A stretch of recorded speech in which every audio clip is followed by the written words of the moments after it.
RTOs are scrambling to work out how to stop students using AI in assessment.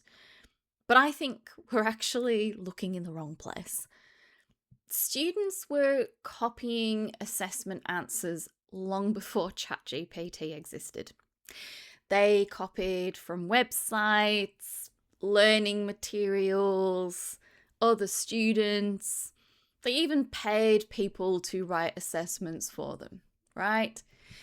Now, AI has made the process quicker and easier, and the finished product can be much more convincing.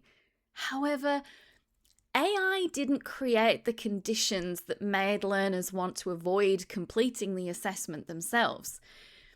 If we're really serious about responding to AI, then we need to stop looking only at the learner's behaviour and start examining the assessment design that made substitution so easy in the first place.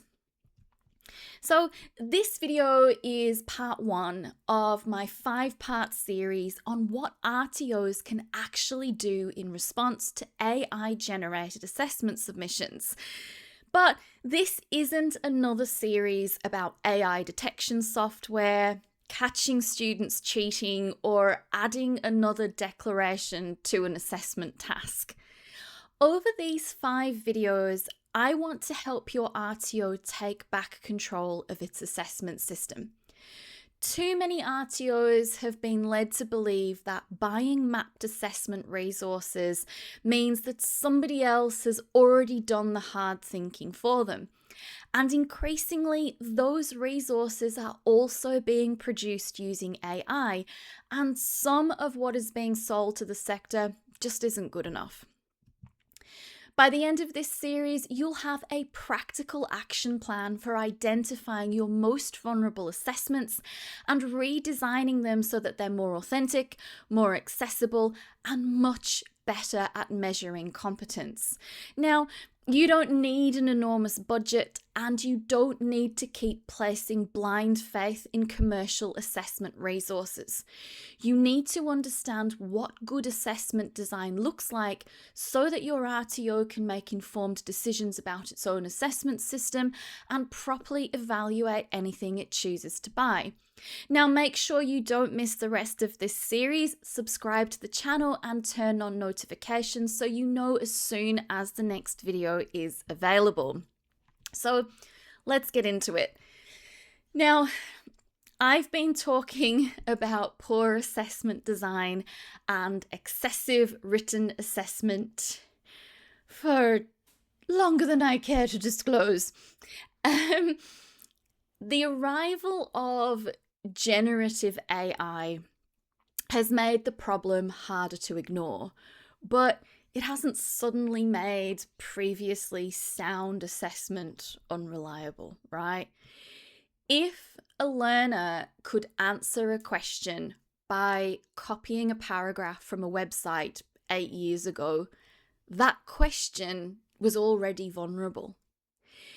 If every learner in a class could submit almost identical wording without demonstrating how they would apply it, the assessment was already weak. If somebody could complete an entire assessment task without ever demonstrating the occupational skill described by the unit, we already had a problem. ChatGPT didn't turn those tasks into poor assessment. It simply made it much easier to produce an answer that looks acceptable. And this is why I become so frustrated when the sector's immediate response is to search for a technical solution, right? We look for AI detectors. We strengthen authenticity declarations. We warn learners that using AI is misconduct. We tell assessors to look for suspicious words or unusual formatting or sudden changes in writing style. Now, some of those controls may have a place within a broader response, but they don't answer the central question. which is whether the assessment produces credible evidence of competence. If the task itself is poorly designed, adding more surveillance doesn't make it a better assessment. It only makes the same assessment more heavily policed. Now, we also need to be willing to ask why learners plagiarize. Now, to be clear, some learners knowingly submit work that's not their own because they just want to complete the course with as little effort as possible, right? Good assessment design won't ever completely eliminate deliberate dishonesty, right?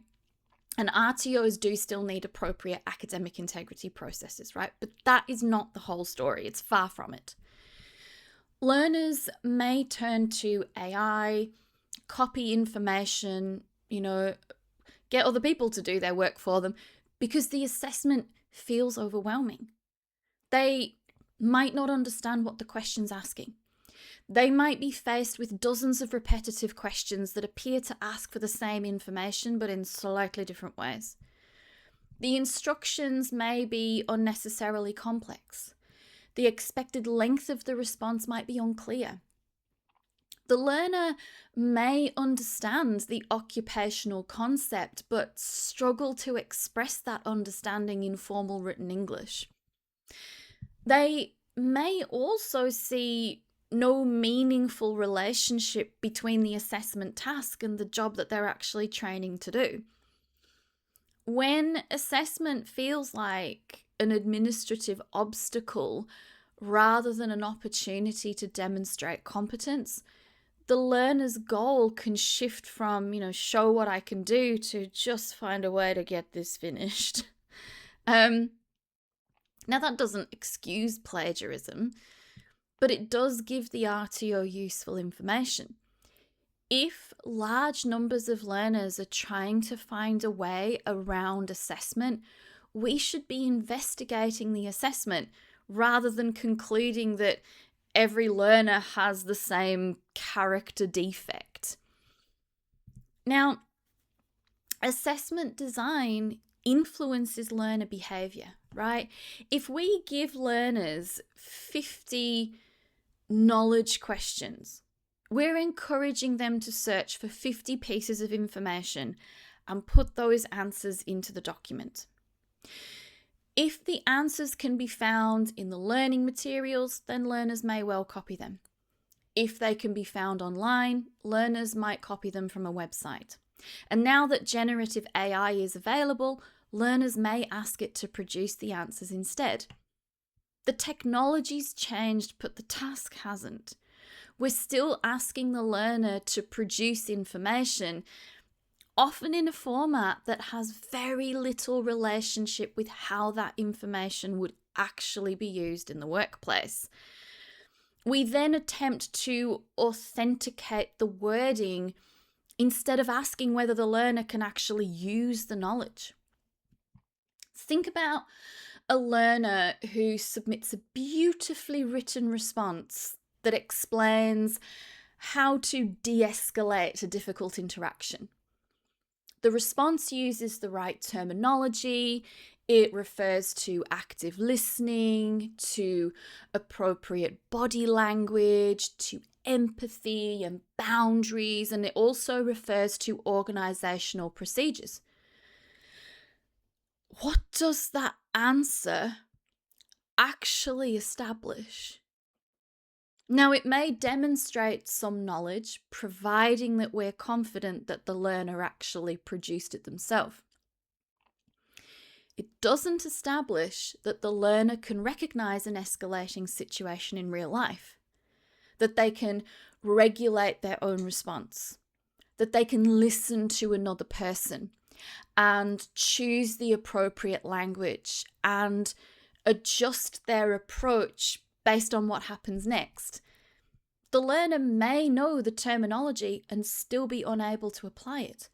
They may also be highly capable in the interaction, but struggle to produce the polished written explanation that the assessment demands.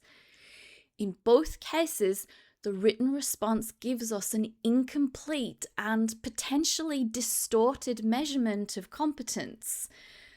Now, written assessment has become normalised across VET, including where writing isn't the capability that's being assessed. Now, there are understandable operational reasons for this, right? Written tasks are easy to distribute, especially when we start thinking about the online world. They create a visible evidence trail. They can be marked using model answers. They can be easily stored for audit purposes. And most interestingly, they can be packaged and sold across a large number of RTOs. Those are administrative advantages. They're not evidence that the method is actually valid. Now, resource providers have played a significant role in normalising this approach. Too many commercial products rely on enormous written assessments, generic projects, and case studies and simulated workplace templates because those formats are easy to standardize and sell. Some of those resources arrive with very impressive mapping documents, right? Every question's being connected to an element, performance criterion, item of knowledge evidence. The package looks comprehensive. So the RTO assumes that the assessment design work has already been done. Mapping tells us where the developer believes a requirement has been addressed. It doesn't prove that the task uses the right method, generates valid evidence, or is suitable for your learners and your delivery context. A poorly designed question doesn't become valid just because it's mapped. Now, this is the part that I want RTOs to feel empowered by. You can purchase resources, you can engage someone to develop the tools for you. You don't have to create every assessment document from a blank page. However, you cannot outsource your professional judgment. You cannot outsource responsibility for whether the assessment is suitable. Your RTO still needs enough internal capability to recognize when a purchased resource isn't good enough. Look, I know many RTOs don't have an enormous development budget, especially in the current economic climate, but that's precisely why this matters. Administering poor assessment isn't free, right? Trainers spend time explaining confusing questions. Assessors spend time marking excessive written responses and organising repeated submissions. We investigate plagiarism and suspected AI use. Reasonable adjustments are made to work around barriers created by the assessment. Tools are amended repeatedly because problems only become visible once learners actually begin using them. All of this consumes time, and time is money. A cheap resource that creates years of rework and inconsistent decisions and poor evidence isn't a cheap resource. It's just simply moving the cost elsewhere. Now, I do want to be clear here. I'm not saying that the answer is for every RTO to suddenly employ a full-time assessment designer. The answer is to develop enough capability to ask better questions, to identify the highest risk tools, and to know when specialist help is needed.